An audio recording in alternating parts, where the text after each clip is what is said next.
조선선교의 후발 주자로 출발했지만 초기 서울 선교에 있어서 빼놓을 수 없는 또 하나의 주역, 남감리교 선교부. 이번엔 그 역사를 함께 조명해보고 있는데요.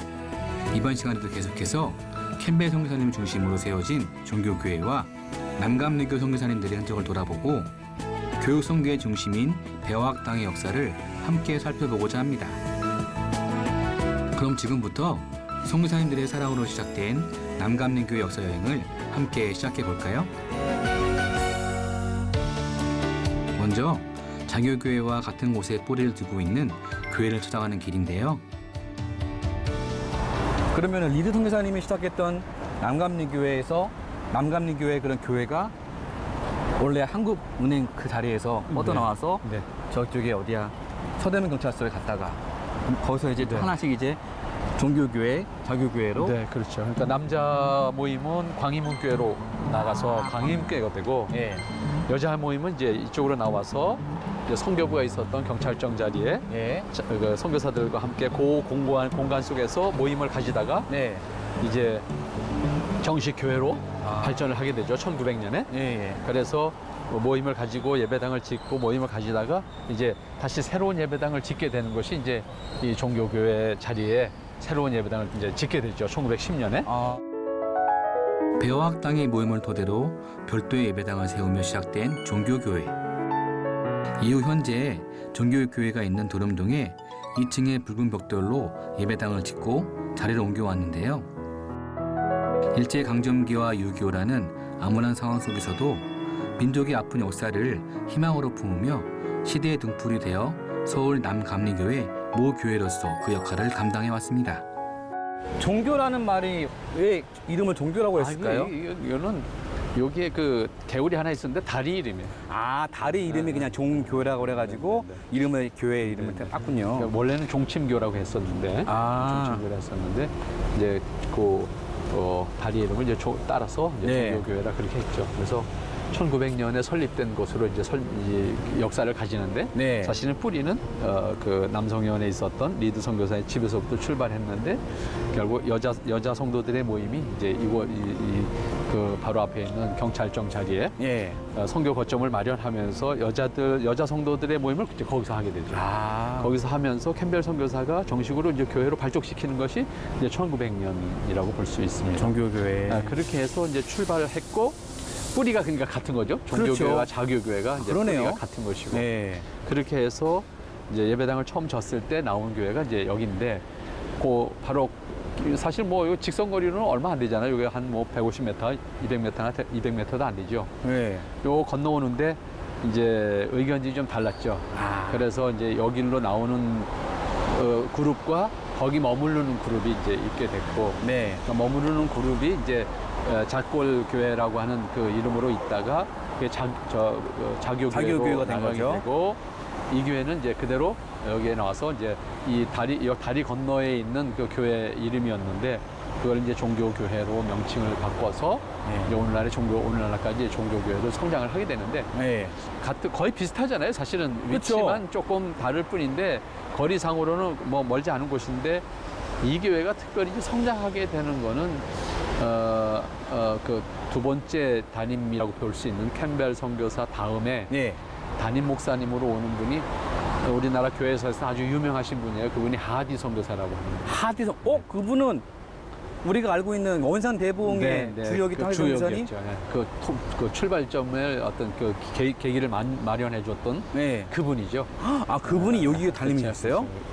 캠벨 선교사 이후에 그분이 이제 와서 담임을 하면서 사실은 그분은 감리교 우리나라 남북 감리교를 떠나서 감리교 선교와 발전에 큰 영향을 끼쳤죠. 그러니까 한국 1907년 대북운동의 어떤 기폭제 역할을 만들어 주시기도 했고, 그 다음에 여기 오셔서 이 교회를 이제 성장시키는 역할과 더불어서 그분이 감신대학 전신인 협성대학교 교장 선생님도 하셔요. 그래요? 그러니까 감리교 틀을 놓는데 이 하디 선교사가 굉장히 큰 역할을. 그러네요. 초창기에 굉장히 역할을 하셨네요. 한국 기독교의 큰 역사를 썼던 하디 선교사. 종교교회가 민족교회로 성장하는 시간 속에서도 하디 선교사가 있었습니다. 고난 속에서 비로소 자신을 내려놓고 회개함으로 많은 이들의 감동이 되며 남감리교 역사에 큰 영향을 끼치기도 했죠. 이처럼 삶으로 본보기가 된 하디 선교사를 통해 교회에도 그의 정신이 이어졌는데요. 그분의 영향이 크지 않았을까?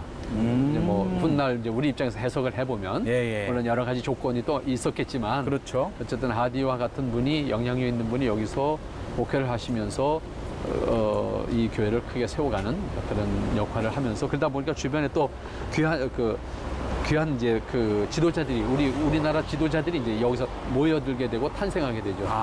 그게 아까 이제 우리가 보면서 거기에 이제 오하영 목사님이라든지 양주삼 목사님이라든지 예를 들어서 낭봉 선생이라든지 네. 이런 분들이 이제 나오잖아요. 이제 그런 분들이 다 이 교회에 출석하시면서 신앙생활뿐만 아니라 우리 한국의 독립운동과 또 일제에 저항하는 것, 또 국민을 이끌어가는 어떤 리더십을 가져가는 그런 하는 역할들을 다 감당하게 되셨죠. 그만큼 이제 어떻게 보면 지도력이 있는 분이 계셨기 때문에 또 그런 분들이 모여서 우리나라의 그런 지도자들을 양성해 내가는 그런 역할을 하셨다 이렇게 볼 수가 있을 것 같습니다. 진짜 어떻게 보면 진짜 한 지도자가 어떤 분이냐에 따라 가지고 그 교회와 단체와 그런 것들이 그렇죠. 영향이 있는 것 같아요. 그렇죠. 뭐 특별히 초기 선교사들에게 있어서 다 귀한 분들이지만은 특별히 이제 하디 선교사와 같은 분의 역할은 감리교 역사에서 큰 발전에 공헌을 한 분이라고 볼 수 있습니다. 저는 하디 선교사님이 이제 부산에서 시작을 하셔가지고 그냥 바로 원산으로 가신 줄 알았는데 서울에 잠깐 이 종교교회에 다니고 그분이 이제 원산에 간 건 아니야. 그 원산은 사실은 그 선교사님들의 수양회에 강사로 초청을 받아서 사역제가 아니었군요. 사역제가 아니었어요. 네, 그분의 사역제는 여기가 아니었어요. 그렇죠. 저희가 잘못 알고 있었네요, 진짜. 그냥 저는 부산에 계셨다가 원산 넘어가셨다라고만 생각했는데 여기에서 담임하셨다가 부흥회가 있으면은 초청 강사로 가셨다고. 초청 강사로 가셔서 거기서 활동하셨죠. 진짜. 그러니까 감리교 특별히 남감리교 소속 선교사로서 네. 우리 한국 감리교 전체에 큰 영향을 미친 분 가운데 대표적인 것이 하디 선교사입니다. 또 여기가 이 안쪽에 기념관 또 박물관 있다고 들었어요. 네, 여기 이제 최근에 만들었다고 그래요. 저도 네. 사실은 뭐 소식만 듣고 가보지를 못해서 이번에 한번 가보고 싶었던 곳인데 네. 5층에 그 기념관을 만드셨다고 합니다. 한번 가볼까요? 찾아보시죠. 네, 가보시겠습니다. 한국 교회 역사는 물론 우리와 함께 하신 예수님의 발자취를 느낄 수 있다는 종교교회 역사관. 무척 기대가 됐는데요. 여기 이렇게 종교교회 역사관이 네, 만들어졌네요. 너무 너무 깔끔한데요?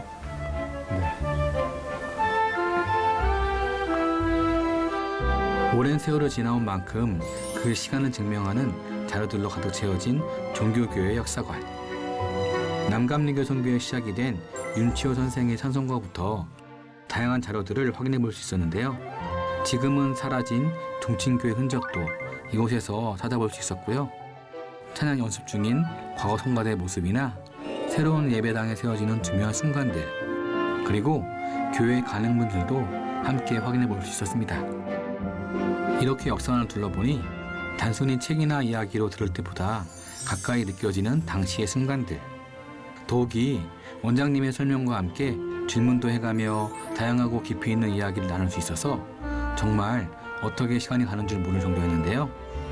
성지가 좋다를 함께하고 계시는 성도님들께서도 이곳에 꼭 한번 방문해서 직접 남감리교를 비롯한 종교교회 역사를 만나볼 수 있었으면 좋겠습니다. 남감리교 역사와 함께 오르는 은혜의 계단. 이곳에도 특별한 의미가 있는데요. 서울에 이렇게 높은 언덕이 있는지는 몰랐어요. 또 여기는 뭐가 있을까요? 네. 여기가 지금 예. 참 찾아오기 좀 어려운 곳이 됐는데 예. 여기가 사실은 남감리교 선교사들의 주택지예요. 성교사님들 계신 사택들이 모여 있는 사택들이 곳. 있었던 곳. 그래서 여기가 1906년에 네. 여기를 마련을 해서 이 일대 한 4,000평 꽤 넓은 땅이었죠. 그러네요. 땅을 차지해서 이제 주택을 사실 그렇다고 많이 짓진 않았어요. 주택을 4채 딱 졌었는데 두 채가 지금 없어졌고 2채만 남은 상태인데 이 건물이 캠벨 선교사가 살던 집이에요. 이 집이요? 네, 캠벨 선교사가 살던 집이고 그다음에 그 당시에 이제 그 선교사 주택을 칠 때 그 미혼 선교사들의 주택과 기혼 선교사들의 주택을 이렇게 쳐서 따로 줬. 이 타운에 같이 살도록 그렇게 했어요. 아. 그렇게 해서 남감리교 선교사들은 대부분 다 여기서 예. 거처를 가지고 있었죠. 독신들이든 뭐 기혼자든 다 여기서 대부분 거처를 가지고 여기서 살면서 이 안에서 활동을 했고, 그다음에 특별히 캠벨 선교사가 이제 가장 유명한 분으로서 여기서 사셨고, 또 하디 선교사도 여기서 사셨어요. 아, 여기서요? 하디 선교사도 여기서 사셨고, 그 감리교 신학대학의 왓슨 선교사도 여기 살았었고, 샤우어 선교사. 나중에 그 해방 이후에 들어왔던 줄리 선교사인가?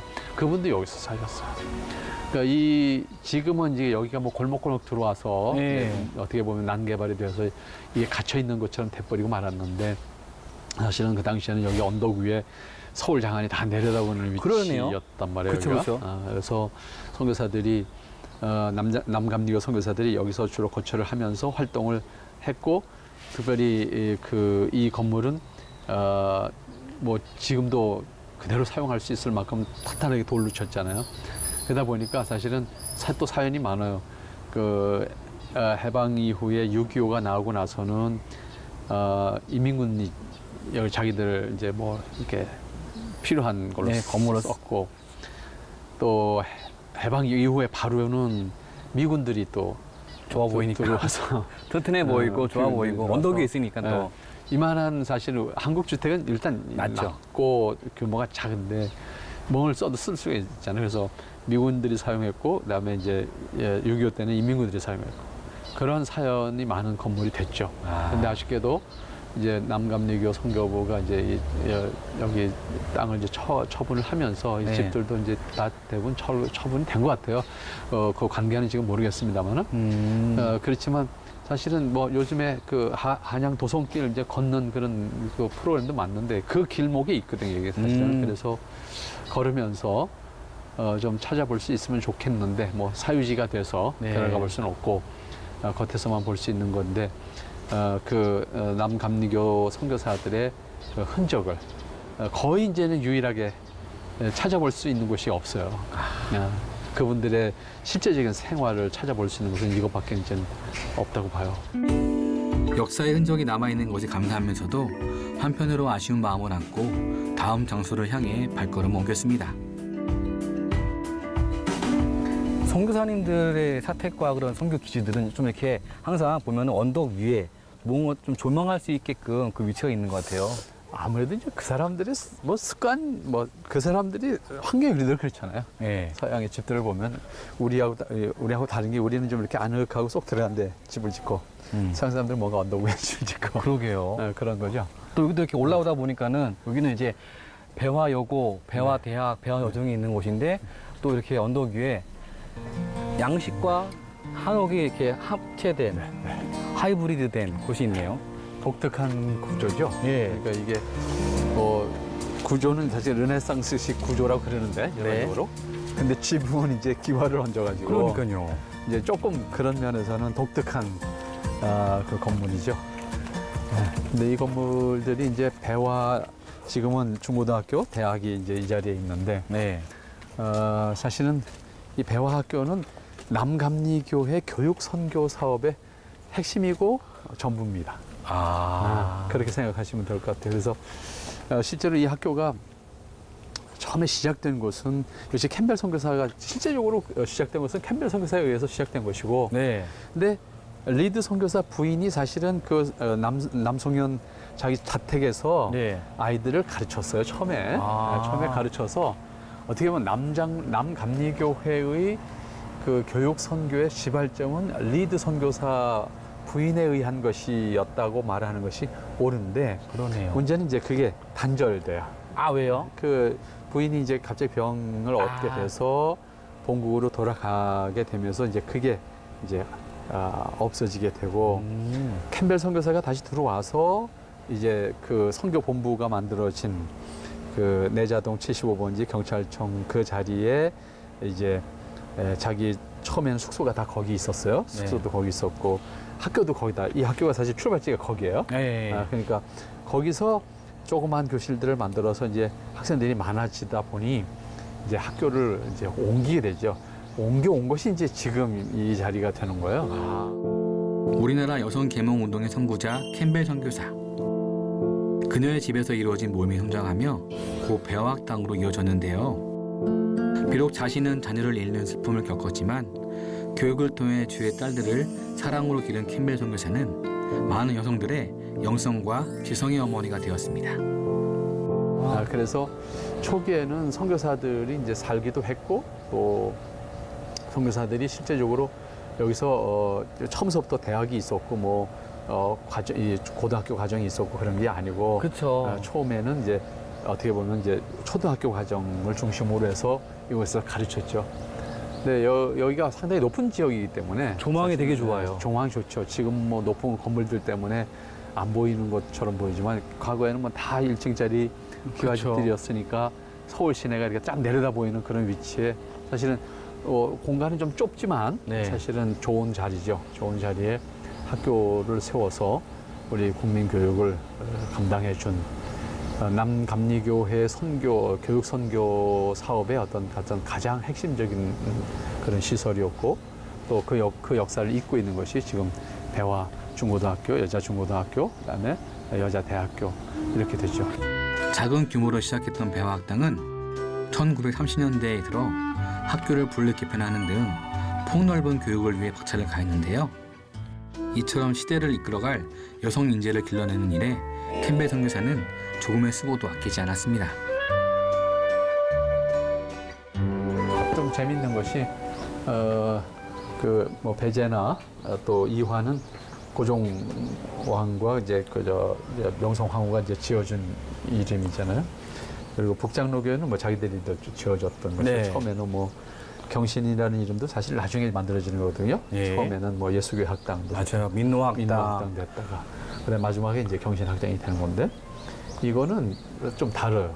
이건 역시 윤치호가 하는데 남감리교는 어쨌든 윤치호 선생님의 어떤 영향력이 처음부터 끝이 나네요. 그래서 이 이름도 윤치호가 지은 거예요. 배화라는 이름을. 배화. 그래서 남감리교회의 그 교육 선교에 윤치호 선생 자신도 많이 이제 그 뜻을 가지고 있었기 때문에 이제 남감리교회는 나중에 들어오다 보니까 서울에서는 요거 이제 개성이나 이쪽에 가서 이제 또 학교를 세워서 그 대표적으로 이제 거기도 이제 송도학교가 이제 출발하잖아요. 그게 이제 다 남감리교회고 그다음에 윤치호 선생 역시 그것도 설립하는 그런 중심에 있었고요. 그렇게 해서 남감리교회는 나중에 들어와서 좀 늦게 차지한 지역에서 나름 이제 교육 사업을 하는데 서울에서는 요게 이제 유일한 이제 교육 선교의 장이었죠. 저희가 지금 이제 여기 이제 또 배화여고, 배화여중, 그다음에 배화여대라고 해가지고 이제 여학생 여성 교육 기관으로 되어 있는데 그럼 초창기에도 그러면 계속 여학생들만 캠벨 선교사가 여자 선교사로서 이제 그 역할을 한 거예요. 그러니까 그래서 이제 아까 우리가 자교교회, 종교교회도 마찬가지였고 그 여자 성도들이 중심이 돼서 만들어진 교회들이었고요. 학교도 마찬가지였어요. 그래서 여기에 이제 여학생들을 이제 집에서부터 가르치기 시작했다가 바로 교실을 만들어서 학생들이 많아져서 이제 일로 나오면서 여기가 이제 되는 거죠. 근데 다 거리가 걸어 다닐 수 있는 거리예요. 사실은 그 성교공항 여기서도 보이는 곳이잖아요. 진짜 여기 보면은 여기서 보면은 진짜 딱 서면은 웬만한 지금 이제 높은 건물들이 있지만은 그 당시는 다 낮잖아요. 그러면 다 보일 것 같아요. 저기 교회가 있고 저기 학교가 있고 다 이렇게 성교 본부도 여기서 저 건물이니까 그러네요. 꼭 몇백 미터밖에 아니잖아요. 그다음에 성교사 사택도 이쪽에서 넘어가면 불과 몇백 미터 안 됩니다. 사실 그 당시에는 그냥 걸어 다니는 곳이죠. 그만큼 이제 그러면서도 여기가 학교로서는 참 어떻게 보면 참 좋은 위치죠. 다른 학교들보다 더 좋은 위치에 있었던 배화학교라고 볼 수 있죠. 교육을 통해 여성들의 삶이 한 단계 나아지길 소망했던 캠벨 선교사. 지금도 이곳에서 사랑의 눈으로 학생들을 바라보고 있는데요. 여기 보니까 이제 조세핀 필 캠벨 여사상이라서 사실 저희가 언더우드 아펜젤러, 그다음에 스크린턴 선교사님, 로제타 홀 좀 그런 유명한 분들은 저희가 한 번쯤 들어봤는데 사실 캠벨 선교사님에 대해서는 잘 몰라요. 네, 이분이 사실은 남감리교회에서는 이 학교를 중심으로 해서 또 아까 우리가 찾았던 자교교회나 종교교회의 출발점이잖아요. 그러네요. 이분이. 근데 어떻게 보면 이제 감리교 중에 이제 북감리교와 남감리교가 나중에 조선감리교회라고 해서 이제 하나로 이제 통합돼서 지금은 감리교가 하나지만 초기에는 따로따로 하셨거든요. 그래서 1930년대 와서 이제 이게 하나로 돼서 이제 조선감리교회가 된단 말이죠. 그렇지만 이제 주류가 이제 북감리교다 보니까 네. 아무래도 이제 남감리 쪽에 그 어떤 일들이 이제 적극적으로 소개되는 건 좀 부족하지 않았나 이제 보여져요. 활동하시는 분들도 좀 남감리교 쪽의 분들이 좀 적지 않았나 또 그런 생각도 들고요. 어쨌든 이 캠벨이 없는 남감리교의 교육사업은 없었다. 이제 그렇게 볼 만큼 중요했고 네. 또 이분이 중심이 돼서 어쨌든 자교교와 종교교회라는 핵심적인 남감리교의 가장 핵심적인 교회를 탄생시키는 역할을 이분이 직접 다 한 거거든요. 이분이 교실에다 그 여자 신도들 모아놓고 예배 드리면서 종교교회 자교교회가 만들어지는 거니까 그런 면에서는 참 기억해야 될 분이죠. 누구보다 이 땅을 사랑했던 캠벨 선교사. 그 마음이 오늘날 우리의 역사가 되고 신앙과 교육의 기반이 되었는데요. 학교와 교회가 민족의 빛과 향기가 되고 꽃이 떨어져도 열매를 맺는 신앙과 배움의 터전이 되길 바랬던 그 정신을 반드시 기억해야 되겠습니다. 자, 그럼 어떻게 보면은요, 지금 저희도 이렇게 쭉 바라보고 있는데, 우리나라의 그런 대학들이 있잖아요.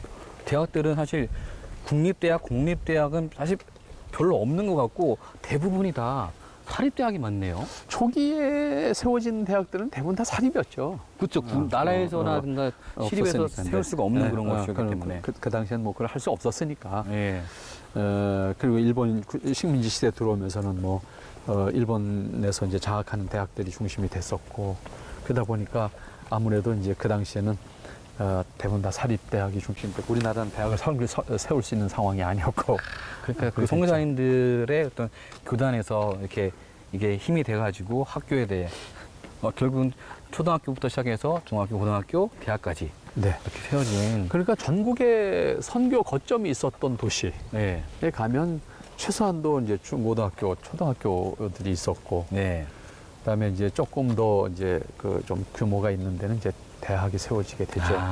근데 이제 선교사들도 그것을 아마 아셨겠죠. 결국은 그렇겠죠. 이 나라에 영향을 미칠 수 있는 지도자가 만들어지기 위해서는 대학까지 만들어야 된다.